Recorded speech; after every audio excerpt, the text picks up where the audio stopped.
Sarah Oldknow is an actress and an arts worker and is an ambassador for Women's Lives Leeds. She remotely connected to tell me about her new project, the Leonora Legacy. Have a listen. So for this corona bloody virus extraordinary episode of Light on Leeds, I have Sarah Oldknow, who is remotely connected to speak to me. Hello, Sarah. Hello, Hazel. Thank you very much for coming along and talking to me. So, Sarah, you've come along to tell me about the Leonora Legacy. Can you explain what that is? I can. So, maybe about 2 years ago now, I decided that I wanted to write a play about Leonora Cohen, who was a woman who was born in Leeds and, amongst lots of other things, was a suffragette.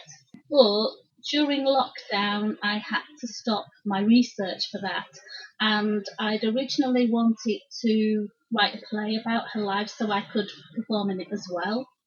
And I wanted to have some female empowerment workshops which would run alongside the performances.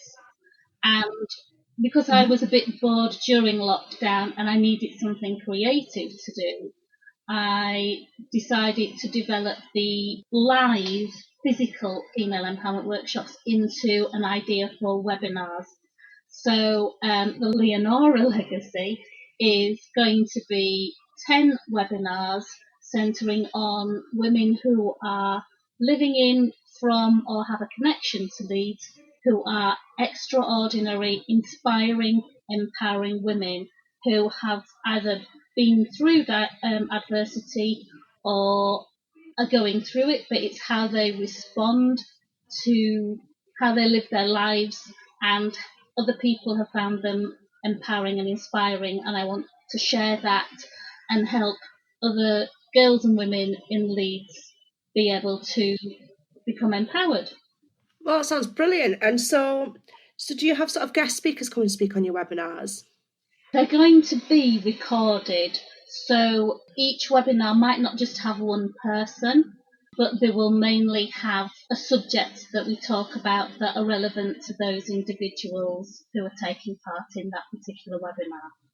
And how have you found sort of the organisation and the moving online of all this kind of thing, the technical aspect? Just basic things like people replying to emails has been quite hard, especially during the first little bit of lockdown, if you like, because I think people were acclimatising and are not necessarily at work or were prioritising very specific things. So when I was sending them an email saying the Leonora Legacy, they weren't necessarily replying. Right, so you had to sort of find another way around that then? Yes, and also the digital aspect, I'm very untech savvy, so I'm on a very steep learning curve, and also I'm finding that with the webinars, because of some of the subject matter and the personal nature of what some of these women and girls will be talking about, they might take a different format. So some of them might be a podcast, and also some of them might have women who are disguised with their voice, and so people don't recognise who they are through their voice or how they look. So that's quite a lot to think about, isn't it? Lots, absolutely lots, yeah. So when you're thinking of people who are going to be on your webinars and your podcasts, do you have a list of people that you'd already thought about, or how have you sourced people for these? So I already had a few people on my list, and then I contacted people who I knew and grassroots organisations and arts organisations in Leeds asking if they wanted to nominate someone. So one of the reasons why I'm doing your podcast today is to say, if you would like to nominate someone, then feel free to get in touch with me and let me know the person's name, why you believe that they are inspiring, and they may well be added to my list of people, my long list. Fantastic. And so you said at the beginning, what inspired you on this journey in the first place was thinking about Leonora Cohen. Can you tell me a little bit about her and why she particularly sparked your interest in the first place? Leonora Cohen was a remarkable woman who died at the ripe old age of 105. Wow. She was a suffragette and is mainly known as the Tower Suffragette. She went to London, to the Tower of London, and smashed a glass case that held the crown jewels and was imprisoned as a result of that. That's what she's mainly known as, but she was an activist all her life. She was a trade unionist for many of those years. She was a great advocate to support women and improve their working conditions, and also to try and empower them and help them to be able to make their lives better. Well, she sounds like a fantastic person. How did you come across her in the first place? One of my other jobs, I'm a learning facilitator at Leeds City Museum, and they donated a lot of her things by Leonora before she died. And I just heard snippets of what she'd done, and actually, throughout her life, she's just been the most incredible person, but so few people know of her. So when she was quite young, she married a Jewish guy, despite the families. The families didn't want them to get married. She wasn't of Jewish heritage. Her and her husband were vegetarians. He was very supportive of the movement, the suffrage movement. They had a boarding house together. They supported women who were force-fed in prison, and they had a boarding house where women could come and convalesce. She was also awarded an OBE. She was a magistrate for many years. And just throughout her life, she was very consistent in trying to forward how women were perceived and how women could move forward in society. She sounds like an absolutely fascinating woman, Sarah. So you decided to write a play, and had you ever written one before, or was this your first try at it? This is my first try. So I've written little bits and pieces before, but not a whole play. So the way that I will be doing it is obviously gathering a lot of research that will include visiting the Tower of London and also listening to some tapes that Leonora created in the 1970s, which are held at the London School of Economics. And then we are going to do some devising with a group of actors to see which areas of Leonora's life would be best used in a play. There is so much material, and she did so much in that 105 years that it will be very difficult to show an audience the important bits. I can imagine it will be, yeah. And so you have to actually go to London to hear these recordings. There's no other way of doing that. No, there isn't. There isn't. That's where they're held. Wow, that's be exciting to hear what it is that she was saying. Yeah, and actually to hear her, I think will be, probably a goose-pimply moment. And so, Sarah, I know that you're an actress as well. Is acting something that you've always been involved in? Quite a lot, I suppose. When I was at school, I did amateur dramatics and youth theatre, and it was something that I always wanted to do. But I failed my A levels and got some work, and then realised that actually I had to be an actor. I didn't want to do anything else, so I went to university, got a degree so that I could do other things to support my acting work, and haven't looked back since then, really. Wow, and what would you say, what's sort of the favourite sort of acting job that you've been involved in so far? Wow, there's so many different things. What I really love about acting is that there's a lot of variety. You never get bored. So one minute you can be doing a character voice for a museum, and then another time, you're working with a live audience.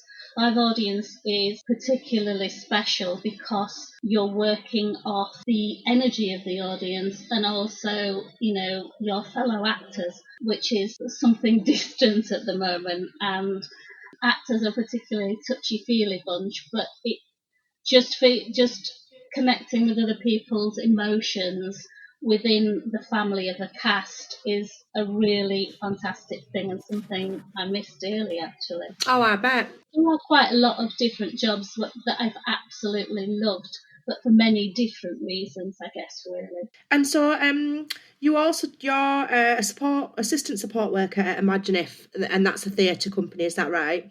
It is, yes. Imagine If is run by Cheska Joy, who tours theatre productions, and her last tour was called Jadek, and that was about her granddad, her Polish granddad, who she cares for. Another side of Imagine If runs interventions called Bird on the Wing, which goes into prisons and works with the guys in there twofold. One, to do drama workshops to develop confidence and to work together. And then the second side of that is to help write CVs and give guys the tools to be able to move forward with their lives when they come out of prison. And what I do is I ring guys who come out of prison, give them support, put them in touch with organisations that might be able to help them further and help them move towards realistic goals so that they can feel that they are moving forward and not going back to prison, hopefully. I imagine that's really rewarding work, Sarah. It is. Just the fact that I'm trying to help people, especially, during these difficult times. Life is hard enough, but a massive thing with these guys and with everybody, I think, really is isolation. It's having a lack of human contact. It makes such a massive difference to people's lives. Yeah, definitely. And like you say, we're all feeling some of that at the moment. Yeah. And so also, Sarah, you're an ambassador for Women's Lives Leeds. Can you tell me a little bit more about your work there? That sort of links in with my Leonora legacy, really. I contacted Women's Lives Leeds as part of the Leonora Project, and it was suggested, and then, I was suggested to become an ambassador, really. And basically, that means that I'm just try and support other girls and women to have a better life in Leeds. And that might just mean supporting, having some positive words to say to someone, or it might be something, I guess, more dramatic than that. But Leeds is looking to be the first women-friendly city in the UK, so I feel proud to be part of that and being one of the ambassadors. Well, yeah, and it all nicely sort of turns into a circle, doesn't it? Because the work that you've been doing previously, and then with the Leonora legacy, you very much fit the bill yourself. Well, hopefully so. Hopefully so, yeah. And Sarah, have you always lived in Leeds?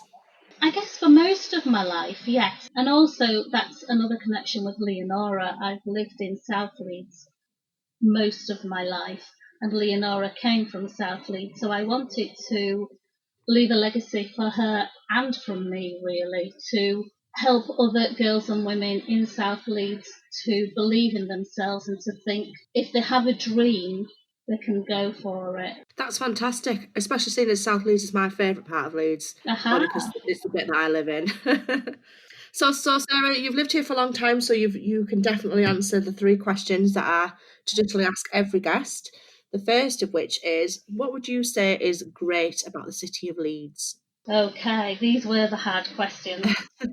Yeah, the great thing about Leeds for me is that it's a great mixture. You've got city and you've got green spaces, and that's a really perfect balance for me because I love both. If I have too much of a city or too much of feeling rural, then I get a bit stir crazy. But just having a balance of being able to get out when you want to, it's just really fantastic. So I love the city aspect.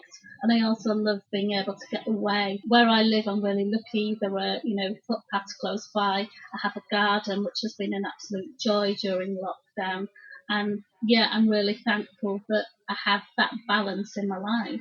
Yeah, definitely. I think it is nice to have a little bit of both, isn't it? Absolutely. Do you feel as well like having to concentrate, like your Leonora legacy, do you think that's helped you somewhat during the lockdown period as well, having something to think about? Very much so. And also, I needed something creative to do. And even though now more acting work is coming in and people are finding different ways to work for acting work, whether it be online or socially distanced, I have found that, yeah, I'm sorry, I lost my train of thought. It's helped you. It's helped you sort of through this difficult period because you've had something to think about and a project to work on. Yes, absolutely. So it's given me a bit more structure and also just having something creative. And everybody who I've spoken to has been really supportive of it. So that's been really heartening when you create a project. Sometimes, especially, when you're doing it on your own, technically, you can question yourself, but everyone has been so supportive and have all said, this is a great project. Yes. Oh, that's fantastic, and that's got to help you through these hard, dark times we're all going through. And I'm sorry to have to ask this, Sarah, but I ask everybody, if you had to say something that you think is not so great about the city, what would it be?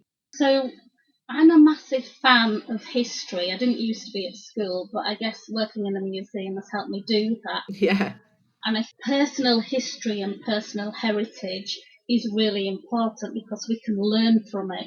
And I find that Leeds often is billed as a city where you can go clubbing, where you can go shopping, and where, it has hotels. Not so much these days, I guess, with all three of those, but what I find is that Leeds has an amazing heritage. The architecture and the people who went before us are just incredible. And there are so many individuals, including Leonora, who helped shape not just the country and this city, but also, the world. I know that sounds really dramatic, but it really is true when you start looking into the individuals who helped shape this city. So I genuinely feel that the people and the buildings that went before us should be more acknowledged. And also, I tend to sort of look around and see things more and more as I get older. And some of the architecture in Leeds and in places like Chapeltown and Chapel Allerton, Holbeck, there's some amazing architecture and buildings. And when you dig deeper, you'll find that the people who lived there were really extraordinary, amazing people too. And it's just a shame that there isn't more of a nod and acknowledgement to those people and places. Yeah, I agree. I mean, one of my previous guests was Mick McCann, and he's written a fantastic book called How Leeds Changed the World. It's one of my favourite books, and I'm always dipping into it. And there's all sorts of fantastic things in there. And I mean, obviously, I think Leeds is amazing. Otherwise, I wouldn't have started this podcast. But that book really inspired me, and I was like, oh my goodness! Like I always thought it was amazing. But look at all these things I never knew about. Absolutely. And if somebody had been a resident of Leeds for a long time, Sarah, and would you be able to tell them about something that you would consider to be a hidden gem that you think that they may not have heard about? I've racked my brains for this one, and what I've come up with, because I do absolutely adore it, is a place called Soulane. It's a little restaurant which is in Leeds City Centre, and I've gone there for years. I absolutely love it. It's got a really amazing early bird menu that includes half a bottle of wine, which is always fabulous. The staff are fantastic. I've never ever had a bad meal there, but it's quite hidden away. It's on Quebec Street, which is off City Square, Yeah. and it's in like a cellar, so it's sort of just round the back, and it's at the back of the Metropole Hotel, which I think is called the Met Hotel now. But that is a beautiful place, and the food is just to die for. I love it. It's one of those places that's always been on my list ever since I've lived in Leeds. When I've gone past it, and it's a gorgeous building. It looks really cosy and lovely that you sort of going below ground to it. Yeah, it's definitely on my list as that one, Sarah. But I think you're right. I think it could be a place that people could miss. Yeah, and also because of the 10 p.m. closing at the moment, they've extended their early bird to an earlier time as well. So go and support them. It's worth it. That sounds brilliant. I'll definitely put them on my list. And you've not 100% decided on which track yet, Sarah, but you know that it's going to be by somebody that you know. And can you tell me a little bit about why you chose this person? Okay, I've chosen Beth Kilburn for my track. Beth is a friend and a colleague. She's an actor, but more than that, she is a vocalist and songwriter, a very talented vocalist and songwriter. And so I wanted to include a track of hers to get her out there just a little bit more because she's just fabulous. Excellent. I'm really looking forward to listening to that. And Sarah, what will you be doing with the rest of your day today? Well, I'm going to do some boring bits and pieces. I also need to ring one of my guys from Imagine If. I'm going to have fish and chips later tonight when my husband comes home, and do some prep for some work for tomorrow. Oh, well, that sounds like a good, productive evening, especially the addition of fish and chips, which of course is always welcome. Absolutely. Thank you so much for coming along and speaking to me. I will put links in the podcast notes to everything that you've spoken about, and then if people want to suggest somebody to be part of the Leonora legacy, then they can. Brilliant. Thank you. And also, if I could just add, if anybody wanted to nominate an organisation or somewhere that wanted to house the finished webinars, this is physically or digitally, they will be available in different formats, but accessibility is key. Because of the subject matter of some of the webinars, then they need to be housed in a place of safety where women and girls can access them in their own time without, well, just in a relaxed environment. So there are some organisations that will already be housing them.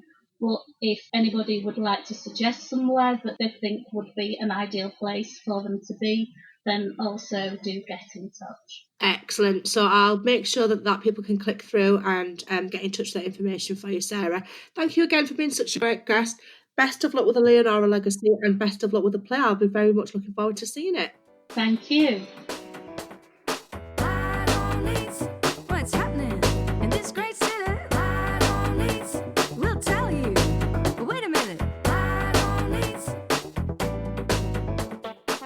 The Leonora legacy is a brilliant project, and it was great to chat to Sarah about it.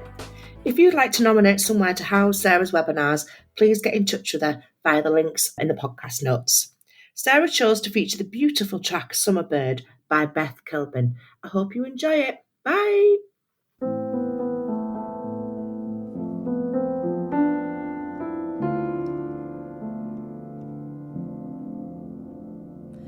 I've been losing touch, trying to survive it.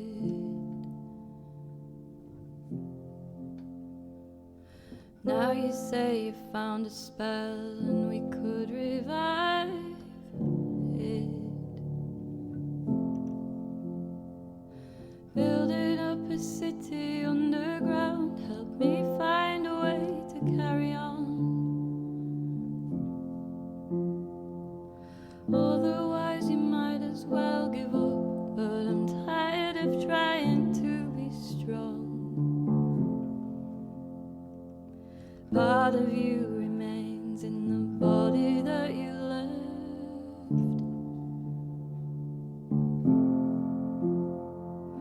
They say it's enough, but I know that it's pretend.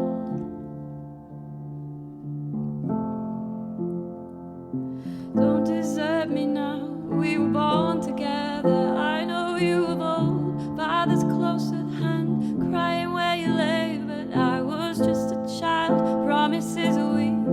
I'll do all I can if you make the journey run to me. I know who I am. What have I become while you were away? A lonely girl. I looked for you on every cloudless day. To no avail. You were taken by an uninvited guest. I am just a summer bird blown far from the nest. I am worth the asking price, though you sell me out for less. I was born with 5 feathers and taught to undress. Seasons turn to let me out of my prison in the snow. I am just a summer bird, but who could ever know? Neon harbor lights couldn't lead you on.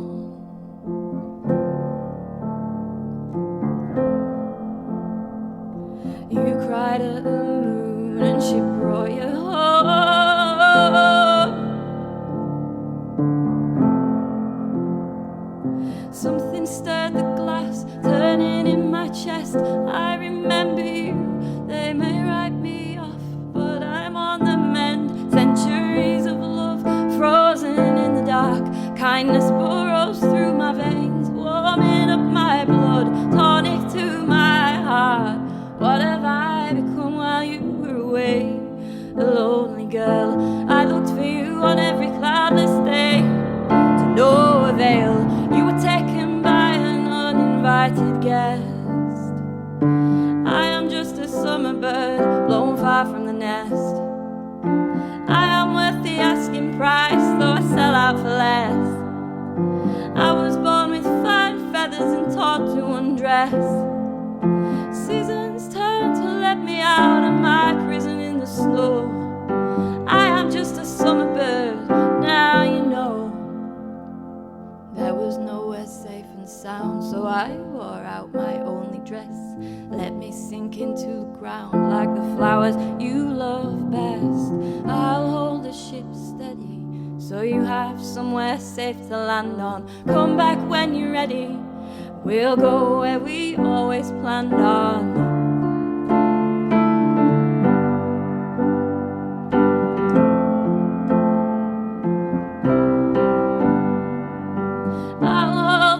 Steady, so you have somewhere safe to land on. Come back when you're ready, and we'll go where we always planned on.